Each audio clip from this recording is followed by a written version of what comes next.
नमस्कार. सात जन्माची सतीश आणि प्रीती भाग 84 मध्ये तुम्हा सर्वांचं स्वागत आहे.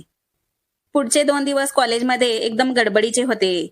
रिहर्सल हॉलमध्ये सकाळपासून संध्याकाळपर्यंत ड्रामेची तयारी सुरू होती.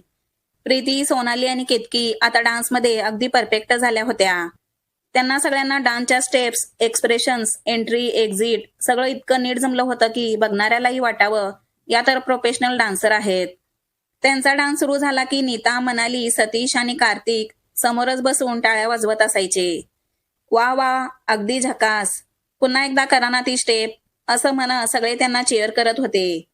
प्रीती डान्स करत असताना तिचा चेहरा एकदम खुललेला असायचा. हसत मोकळेपणाने, पूर्ण आत्मविश्वासाने ती डान्स करत होती. सतीश मात्र काहीच बोलत नसे. तो फक्त समोर बसून डोळे न हलवता प्रीतीकडे पाहत असायचा. जणू तिच्या डान्सची प्रत्येक स्टेप, प्रत्येक हसू तो मनात साठवून ठेवत होता. कार्तिक त्याला हळूच कोपर देत म्हणायचा, अरे बाबा सतीश, डोळे बंद कर जरा, इतकं बघू नकोस, नाहीतर तिलाच कळेल. हे ऐकून सतीश डोळा मारत कार्तिकला म्हणायचा, तिला कळलं तरी चालेल आता. तेव्हा हे सगळं पाहून नीता मिश्किल हसत होती. डान्सची शेवटची स्टेप पूर्ण होता सगळ्यांनी टाळ्या वाजवल्या. तेव्हा प्रीती, सोनाली आणि केतकी एकमेकींकडे पाहून समाधानाने हसत होत्या. तेवढ्या सोनाली हातावर टाळी वाजवत म्हणाली, ओके गाईज, डान्स सीन सगळं एकदम परफेक्ट जमलंय आपल्याला. आता फक्त एकच गोष्ट राहिली आहे, कपड्यांची खरेदी. हे ऐकून सगळ्यांच्या चेहऱ्यावर एकदम उत्साह येतो. सोनाली लगेच मनालीकडे पाहत म्हणते, मनाली, तू आधी सांग, तू काय घेणार आहेस? साडी नेसणार की लेहंगा घेणार? तेव्हा मनाली पटकन म्हणते, नाही नाही, साडी अजिबात नाही, मी लेहंगाच घेणार. ती सतीशकडे पाहते आणि थोडी हसत म्हणते, सतीश, मी ज्या कलरचा लेहंगा घेणार त्याच कलरची तू शेरवानी घे. आपण दोघांनी मॅचिंग कपडे घालायचे. हे ऐकून सगळे ओ म्हणत हसत होते. कार्तिक लगेच मध्ये म्हणतो, मनाली बरोबर बोलत आहे सतीश, तुम्ही दोघं मॅचिंग कपड्यात दिसाल तर सीन अजूनच भारी होईल. तेव्हा सतीश थोडा हसत म्हणतो, हो चालेल, मग मॅचिंगच कपडे घेऊया. तेवढ्यात प्रीती सोनालीकडे वळते आणि म्हणते, सोनाली, आपल्यालाही कपड्यांची खरेदी करायला हवी. सोनाली लगेच मान डोलावते, हो ग, आपल्या डान्ससाठी ही लेहंगा छान दिसेल. केतकी उत्साहाने म्हणते, मग ठरलं, आपण तिघीही लेहंगा घेऊया. थीम वेगळी पण स्टाईल मॅचिंग असेल. हे ऐकून नीता हसत म्हणते, आणि मी तर नवरी मुलीची आई आहे, माझ्यासाठी तर साडीच हवी. तेव्हा केतकी लगेच खोडकरपणे म्हणते, हो नीता, पण फक्त साडी नाही, तुझे केस पण पांढरे कर. आईची भूमिका आहे ना, तर रिअल दिसायला हवं. हे ऐकता सगळे जोरात हसू लागले. तेव्हा नीता हसत हात वर करत म्हणते, अरे बापरे, तुम्ही सगळ्यांनी तर मला आधीच म्हातारी केलात.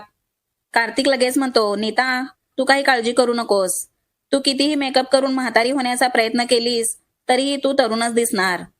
तेवढ्यात प्रीती हसत म्हणते, सतीश, कार्तिक, तुम्ही दोघांनीही आजच शॉपिंग करून घ्या, म्हणजे उद्या आपल्याला थोडा आराम करता येईल. ती पुढे म्हणते, म्हणजे परवा ट्रेडिशनल डे दिवशी आपण सगळे एकदम फ्रेश दिसू. सतीश लगेच हसून म्हणतो, हो प्रीती, आम्ही आज शॉपिंग करणारच आहोत.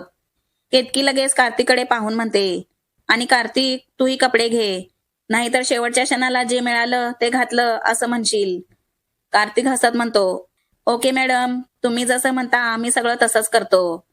शेवटी सोनाली ठाम आवाजात म्हणते, मग ठरलं, आज संध्याकाळी सगळे मिळून शॉपिंगला जायचं. एकाच दिवसात सगळी शॉपिंग करून टाकूया. कपड्यांचा विषय ठरल्यानंतर सगळे थोडे निवांत झाले होते.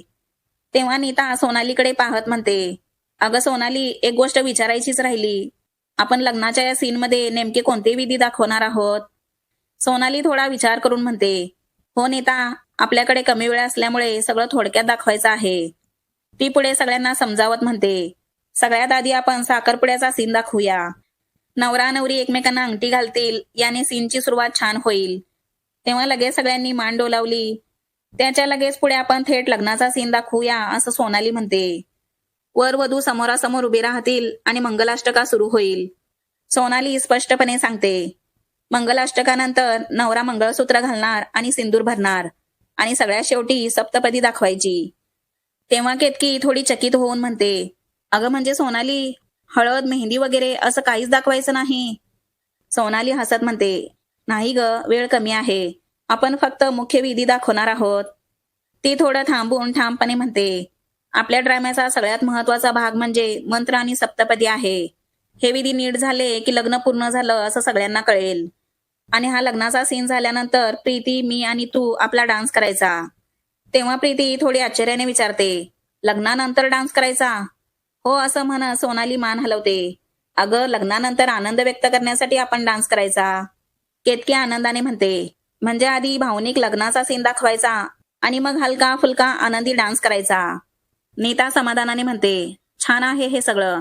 प्रेक्षकांनाही आवडेल आणि कार्यक्रमही सुंदर दिसेल. सगळे एकमेकांकडे पाहून आनंदाने मान डोलावतात आणि कॉलेजमधून बाहेर पडत असतात.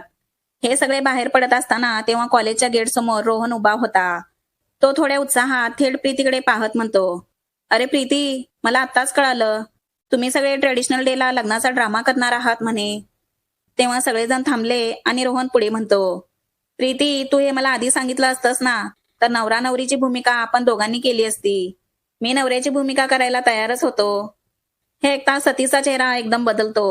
तो दात ओठ खात असतो. क्षणात त्याचे डोळे लालसर होतात. तेव्हा तो काहीच बोलत नाही, पण आतून राग उसळलेला असतो. प्रीती नकळत सतीशकडे पाहते. तेव्हा तो तिला थोडा रागात दिसतो.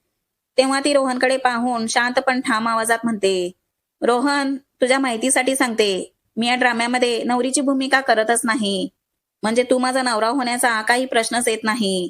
ती क्षणभर थांबते आणि पुढे म्हणते, आणि मी जरी ही भूमिका केली असती तरी माझ्या ग्रुपमध्ये माझ्यासोबत मुले होतीच. त्यामुळे मी त्यांच्यापैकी कोणाची तरी निवड केली असती. हे ऐकून तेव्हा रोहनचा चेहरा पाहण्यासारखा होतो. तो काही क्षण गप्प राहतो. तेव्हा सगळ्या मुली त्याच्याकडे थोड्या रागाने पाहत होत्या. हा आपल्या ग्रुपचा नसताना देखील नवऱ्याची भूमिका करण्यासाठी हा इतका का उत्साही आहे, असा प्रश्न सगळ्यांच्या नजरेत दिसत होता. सोनाली हळूच नीताकडे पाहत म्हणते, हा जरा वेगळाच आहे बाबा, नेहमी काहीतरी नको तेच बोलतो. नीता शांतपणे म्हणते, सोड ना ग, त्याचा स्वभावच तसा असेल. इतकं बोलून त्या सगळ्या पुढे चालायला लागल्या. सतीश मात्र अजूनही रागाने लाल झालेला होता. तो काही बोलणार इतक्यात कार्तिक पटकन त्याचा हात धरतो आणि हळू आवाजात म्हणतो, सतीश थांब, आता काहीही बोलू नकोस. तू इथे काही बोललास तर सगळं वातावरण खराब होईल. तो थोडा थांबून पुढे म्हणतो, तू शांत राहिलास तर सगळं नीट राहील.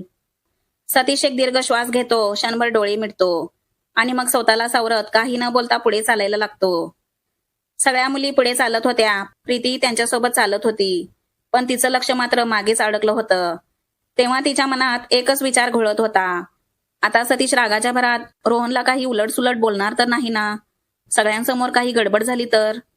त्या विचाराने तिच्या मनात हलकीशी धडधड सुरू होते. तेव्हा ती चालता चालता नकळत मागे वळून पाहते. तेव्हा तिला दिसतं सतीच्या चेहऱ्यावर राग आहे, डोळ्यात अस्वस्थता आहे, पण तो रोहनशी बोलत नाही, शांतपणे पुढे चालत येत आहे. तेवढ्यात सतीची नजर प्रीतीवर पडते. क्षणभर दोघे एकमेकांकडे पाहतात. त्या नजरेत सगळं बोलून जातं, तिची काळजी आणि त्याचं स्वतःवरचं नियंत्रण. तेव्हा सतीश काहीच बोलत नाही, फक्त नजर वळवून पुढे चालत राहतो. प्रीतीच्या मनावरचं ओझं त्या क्षणी हलकं होतं. तेव्हा ती नकळत एक मोठा श्वास घेते. सगळे हळूहळू कॉलेजच्या गेटपासून दूर जातात, पण त्या नजरेच्या क्षणाने दोघांच्या मनात शांततेची एक रेषा ओढली जाते. सतीश आणि प्रीतीच्या या प्रेम कहाणीत रोहन खरंच विलनची भूमिका करेल का? तुम्हाला काय वाटतं हे तुम्ही मला कॉमेंट करून सांगा. आणि आपली ही स्टोरी तुम्हाला आवडत असेल तर लाईक करा, मित्रांसोबत शेअर करा आणि पुढचे भाग ऐकण्यासाठी चॅनलला पटकन सबस्क्राईब करा.